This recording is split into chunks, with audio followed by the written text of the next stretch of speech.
कहीं से उठाया तो किसी ने कहीं से। अब चीन जो है एक बड़ा इन्वेस्टर बनकर सामने आ रहा है पूरी दुनिया के अंदर। इवन यूएस को उसने कर्जा दिया, वह श्रीलंका को भी दिया। वह श्रीलंका ने ये कर्जा उतारना था, नया तरीका अपनाया, अपनी बंदरगाह लीज पर दे दी है 99 साल के लिए। मुझे ये डर है राव साहब, कल को चीन का ये जो सीपेक वाला कर्जा या IMF का कर्जा या वर्ल्ड बैंक का कर्जा उतारने के लिए हमारी डिफरेंट चीजों को लीज पे ना दे दे। पहले वो बात हो रही थी मोटरवे की और ये तमाम इदारों की, रेडियो हम ऑलमोस्ट कर चुके हैं ये बहुत सा काम तो हम कर चुके हैं, बहुत सा काम हम कर चुके हैं। लोग रह गए हैं, मुझे गिरवी रख दें, अब यही रह गया 22 करोड़ आवाम को 5 रुपए फी बंदा गिरवी रख दें, शायद कोई उससे गुजारा हो जाए। इससे ज्यादा तो हमारी वैल्यू है भी नहीं ना।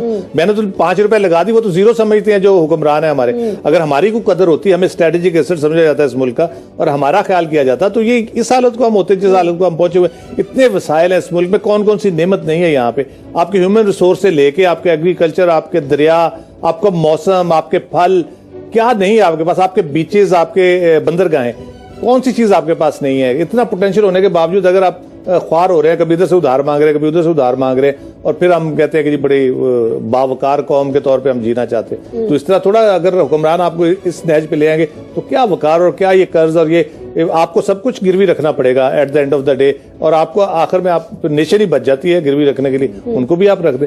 ये श्रीलंका ने ऑब्वियसली लोग अपने कोशिश करते हैं, जो भी तरीकाकार होता है, और इंटरनेशनल फोर्सेस भी होती हैं जो देख रही होती हैं कि कहाँ पे हमें बेहतर ब्रेक थ्रू मिल सकता है। उनके अपने इंटरेस्ट होते हैं। जाहिर है कुछ लोगों की, हमारे जो तरक्की पजीर मुल्क है, इनकी ये मजबूरी है। श्रीलंका भी हमारी तरह का एक मुल्क है, टेररिज्म का शिकार रहा बड़े अरसा, उसका बहुत इकॉनमी मुतासर है उसके ऊपर। एक उन्होंने स्टेप लिया, 1.5 अरब के करीब उन्होंने किया, लेकिन कितना उसका एडवांटेज होगा जब हम अपना यहाँ पे देखते हैं, पोर्ट ग्वादर पोर्ट के हवाले से ओवरऑल देखते हैं, तो हम जो इन्वेस्टमेंट बेसिकली सीपैक के जरिए ले रहे हैं, उसका जो रिटर्न है वो हम ओवरऑल जो एक्टिविटी यहाँ पे जनरेट होगी वो उसके इक्वल नहीं होती, इसलिए हम तकरीबन लॉस में रहेंगे। एक्टिविटी जरूर होगी, और उसकी बुनियादी वजह ये नहीं है कि चीन को गड़बड़ हमारे साथ कर रहा है, उसकी बुनियादी वजह यह कि हम अपने साथ खुद गड़बड़ कर रहे हैं, हम खुद तैयार नहीं है। अब श्रीलंका कितना तैयार है इस पूरे प्रोजेक्ट को इम्प्लीमेंट करने के लिए, फिर उनको फायदा होगा, वरना ये 99 साल लीज पे दे के उसके बाद 99 साल के बाद at end of the day वो भी हमारी तरह फिर बैठे हो हाथ पे हाथ रख।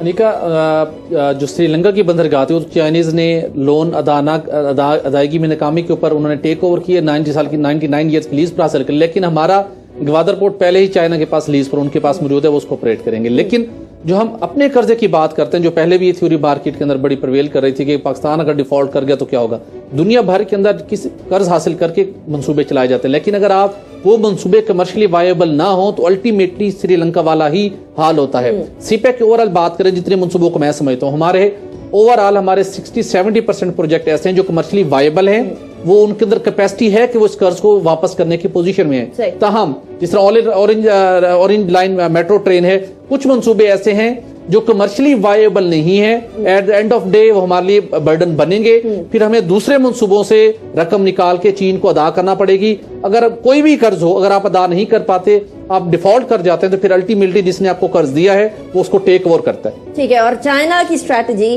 पूरी दुनिया के मामले में इसी तरह से है। वो एक आधे इकोनॉमिस्ट, इंटरनेशनल इकोनॉमिस्ट से कह रहे हैं कि ये एक स्ट्रैटेजी है दुनिया के डिफरेंट स्ट्रेटेजिक एसेट्स को या फिर स्ट्रेटेजिक एरियाज को कैप्चर करने के लिए। अब ये उस मुल्क पे नज़ार है कि वो कर्जा लेता है तो उसको उतारने के लिए कितनी तगोदो करता है, उस कर्जे को किस तरीके से इन्वेस्ट करते हैं, और हम लोगों के यहाँ जो कर्जे जहां जहां इन्वेस्ट हो रहे हैं उसका रिटर्न क्या आता है, ये हमारे सबके सामने मौजूद है। आने वाली हुकूमत को भी, और ये जो अभी इंटरिम हुकूमत के बाद शहबाज शरीफ साहब के आने की बात हो रही है, इनको भी जरा सोच संभल के फूक के पाँव रखना होगा। हमारे आज के शो से